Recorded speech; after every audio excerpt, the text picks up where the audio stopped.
Big boss Malayalam season 7 കഴിഞ്ഞ ലാലേട്ടൻ്റെ എപ്പിസോഡിനകത്ത് ഒരു കാര്യം നമ്മൾ പറയാതിരിക്കാൻ പറ്റത്തില്ല. അനീഷിൻ്റെ ഒരു കാര്യം, അത് ഹൈലൈറ്റ് ആയിട്ടുള്ള ഒരു കാര്യമാണ്. പക്ഷേ ഇത് അനുവിൻ്റെ ഈ പ്രശ്നം ഉള്ളതുകൊണ്ട് അതങ്ങോട്ട് മാറിപ്പോയി, ഹൈലൈറ്റ് ആയിട്ടില്ല. പക്ഷെ അത് പറയാതിരിക്കാൻ പറ്റത്തില്ല കേട്ടോ. അപ്പോൾ അത് ഞാൻ പറയാം. അതിനു മുമ്പേ ശൈത്യ എന്ന് എവിക്റ്റ് ആവുന്നുണ്ട്. സത്യം പറഞ്ഞു കഴിഞ്ഞാൽ ശൈത്യക്ക് കിട്ടി ഒരാഴ്ച കിട്ടിയത് പുള്ളിക്കാരിയുടെ ഒരു വന്നിട്ടുള്ളൊരു നെഗറ്റീവ് ഉണ്ടല്ലോ, അത് മാറ്റാൻ കിട്ടിയ ഒരു ചാൻസ് ആയിരുന്നു. പക്ഷേ അത് പുള്ളിക്കാരി വിനിയോഗിച്ചില്ല. കട്ട നെഗറ്റീവായിട്ടായിരിക്കും ശൈത്യ ഇന്ന് ഔട്ടായിട്ട് ഇറങ്ങി വരുന്നത്. കാരണം ഓൾറെഡി ഈ വൈൽഡ് കാർഡ് വന്നിട്ട് ശൈത്യ കുറേ കാര്യങ്ങളൊക്കെ അറിഞ്ഞു. പുള്ളിക്കാരിക്ക് പുറത്ത് നെഗറ്റീവ് ആണെന്നും കട്ടപ്പ എന്നൊരു പേരൊക്കെ ഉണ്ടെന്നും എല്ലാം അറിഞ്ഞു.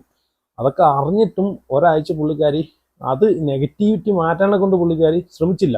ഈ ഔട്ടാവോ അല്ലെങ്കിൽ ഔട്ട് ആവത്തില്ല എന്നതല്ല, ആ ഒരു നെഗറ്റിവിറ്റി ഒരാഴ്ച കൊണ്ടിട്ട് പുള്ളിക്കാരിക്ക് മാറ്റിയെടുക്കായിരുന്നു. പക്ഷെ വീണ്ടും പുള്ളിക്കാരി അതിൽ പിടിച്ചാണ് പിന്നെ അങ്ങോട്ട് പിന്നെയും ഗെയിം കളിച്ചത്. എന്തായാലും ഫുള്ള് നെഗറ്റീവായിട്ടായിരിക്കും ശൈത്യ ഇന്ന് ബിഗ് ബോസിൽ നിന്ന് വരുന്നത്. പിന്നെ ആരെയും പോവാതിരുന്ന ഈ ശൈത്യയുടെ ആരിനും പോയനെ. ഈ ആഴ്ച 3 നോമിനേഷൻ എവിക്ഷൻ ആയിരുന്നല്ലോ.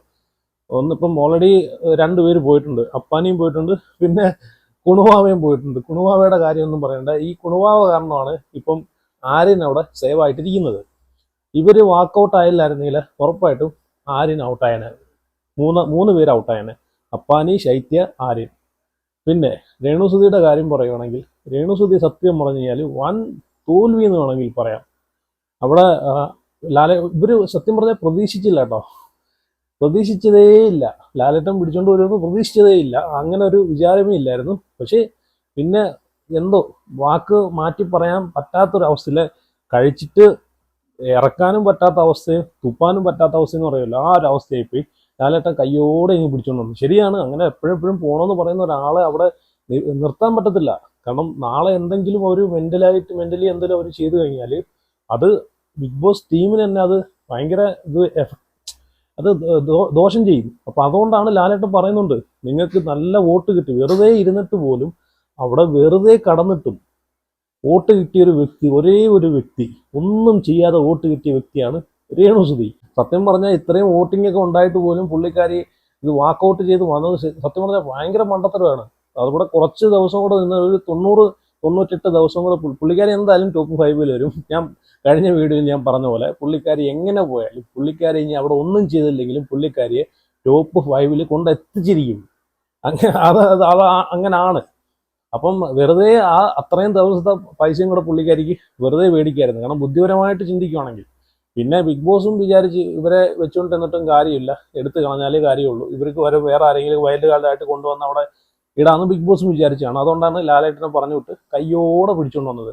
കാരണം ഒരു ഗുണവും ഇല്ല, മണവും ഇല്ല, ഒന്നുമില്ല. എന്തോ ചെയ്യാൻ പറ്റും? എന്നിട്ട് അവിടെ വന്നത് പറയുന്ന കേട്ടില്ലേ, എനിക്കൊരു ആഗ്രഹമായിരുന്നു ഇവിടെ ഒരു ദിവസമെങ്കിലും വന്ന് ഇവിടെ കിടന്ന് ഉറങ്ങണമെന്ന്. എന്നെ നെഗറ്റീവ് പറഞ്ഞ ആൾക്കാരുടെ മുമ്പിൽ എനിക്കൊന്ന് കാണിച്ചു കൊടുക്കണമെന്ന്. വേറൊരാളെ അവസരം നഷ്ടപ്പെടുത്തിയിട്ടാണോ നിങ്ങളെ ഈ സത്യം പറഞ്ഞാൽ വേറൊരാളെ അവസരം ഇല്ലേ നഷ്ടപ്പെടുത്തി കളഞ്ഞത്?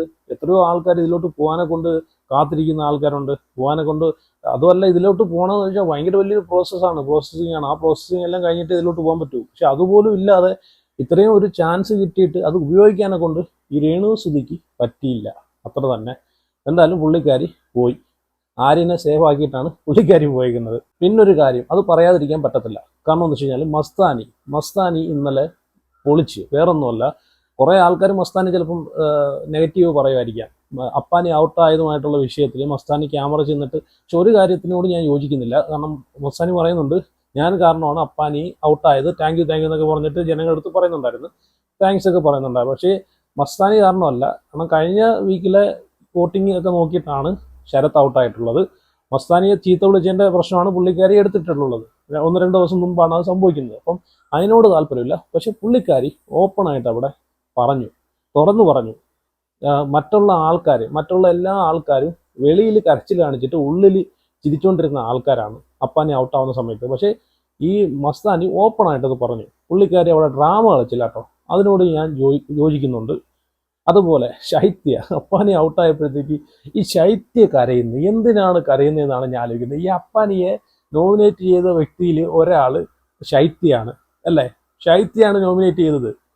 എനിക്ക് നല്ല ഓർമ്മയുണ്ട്, ഞാൻ അത് കണ്ടതാണ്. എന്നിട്ട് ഈ ശൈത്യം അവിടെ ഇരുന്നിട്ട് കരയുന്നു. ആരെ കാണിക്കാനാണെന്നുണ്ട് അല്ലേ? ഇത് അപ്പാനി ഇറങ്ങുമ്പോൾ ഇത് കാണുമല്ലോ.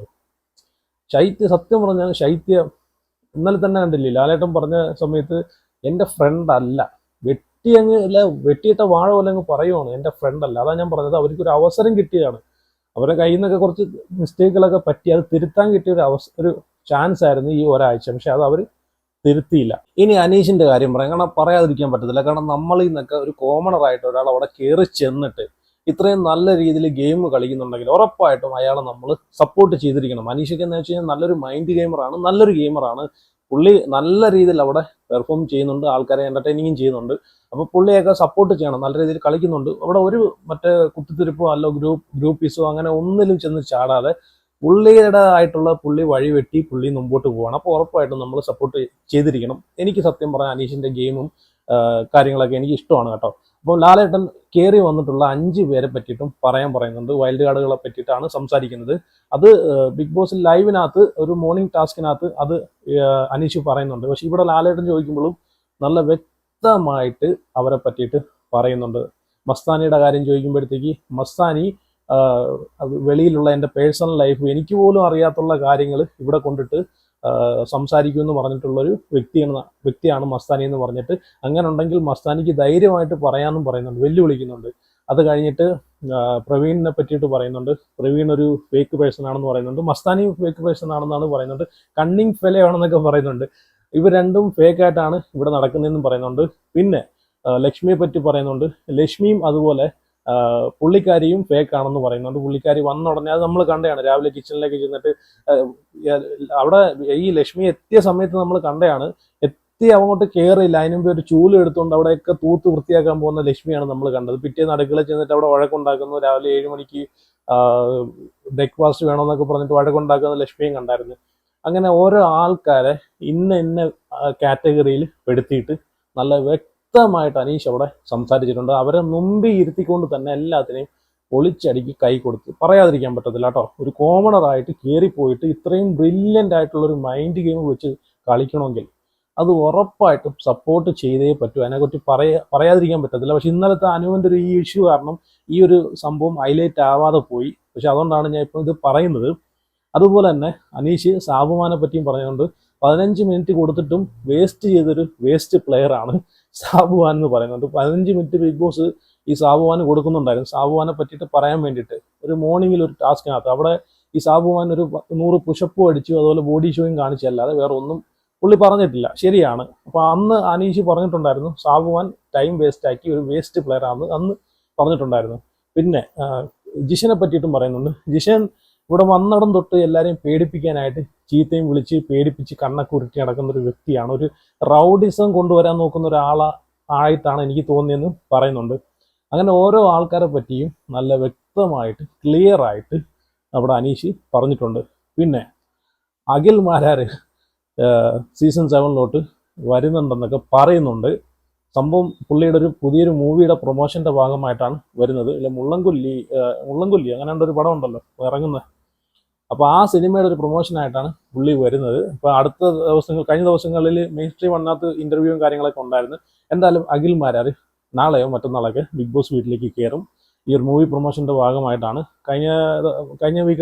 കഴിഞ്ഞ സീസണിലൊക്കെ നമ്മൾ കണ്ടതാണ്, ചലഞ്ചറായിട്ടൊക്കെ ഓരോ ആൾക്കാർ വന്നിട്ടുണ്ടായിരുന്നു. അപ്പം ചലഞ്ചറായിട്ടല്ല, മൂവി പ്രൊമോഷന്റെ ഭാഗമായിട്ടാണ് അഖിൽ മാരാർ വരുന്നത്. ഇന്നത്തെ എപ്പിസോഡിൽ മസ്താനിക്ക് നല്ല പണിഷ്മെന്റ് ഒക്കെ കൊടുക്കുന്നുണ്ട്. അപ്പോൾ എന്തായാലും എപ്പിസോഡ് വന്നിട്ട് അപ്ഡേറ്റ് ചെയ്യാം. അപ്പം നിങ്ങളുടെ അഭിപ്രായങ്ങളെല്ലാം കമന്റ് ചെയ്യുക. അപ്പം ലൈക്ക് ചെയ്യുക, ഷെയർ ചെയ്യുക. See U.